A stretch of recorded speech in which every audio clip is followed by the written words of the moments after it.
Alba po u bënte gati për prime. Dritat e pasqyrës ishin ndezur fort dhe reflektimi i saj duke i përqendruar, paksa i lodhur, por i vendosur. Po rregullonte flokët me kujdes duke marrë frymë thellë, sikur po përgatitej jo vetëm për kamerat, por edhe për gjithçka që vinte bashkë me to në ajër. Ndiej një tension i lehtë. Ai lloj tensioni që lind kur e di se gjithçka që bën do të shihet e do të gjykohet. Aty pranë, pa shumë zhurmë në fillim, Limi dhe Dolca u afruan më shumë me njëri tjetrin. Fillimisht ishte një buzëqeshje, pastaj një shikim që zgjati pak më tepër se ç'duhej. Fjalët u paksuan dhe heshtja mes tyre u mbush me ndjenja. Pa u menduar gjatë. Ata filluan të putheshin, sikur bota përreth të mos ekzistonte më. Ishte një moment i papritur, por i sinqert, i mbushur me emocion dhe impuls. Alba e kuptoi çfarë po ndodhte sapo ktheu kokën. Zemra i u shtrëngua për një çast. Pa thënë asgjë, ajo vuri dorën para syve, jo sepse nuk donte të shihte, por sepse ndoshta nuk donte të ndjente.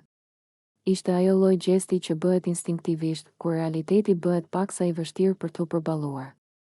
Megjithatë, edhe pse syt i kishte mbuluar, zërat dhe energjia e momentit i arrinin qartë. Limi dhe Dolca, të kapur nga emocioni, filluan të këndonin me të madhe, pa u shqetësuar nëse dikush i dëgjonte apo jo. Zërat e tyre kumbonin në hapësirë, të fortë, të çliruar, pothuaj sfidues. Ishte si një deklaratë, e ndjenin atë që ndjenin dhe nuk kishin ndërmend ta fshinin. Kënga e tyre ishte paksa e çrregullt, por plot jetë, si vetë momenti që po jetonin. Alba uli dorën ngadalë, por syt ende i mbante larg tyre. Në fytyrën e saj u shfaq një buzëqeshje e zbeth, një përzierje emocionesh që vetëm ajo i kuptonte. Ndoshta kishte xhelozi, ndoshta keqardhje, ndoshta thjesht lodhje nga gjithë intensiteti i asaj që po ndodhte përreth. Ajo u kthye sërish nga pasqyra, mori një frymë të thellë dhe vazhdoi të rregullohej, prime po afrohej. Dritat do të ndizeshin edhe më fort. Kamerat do të fokusoheshin mbi ta dhe çdo gjë do të dukej perfekte nga jashtë.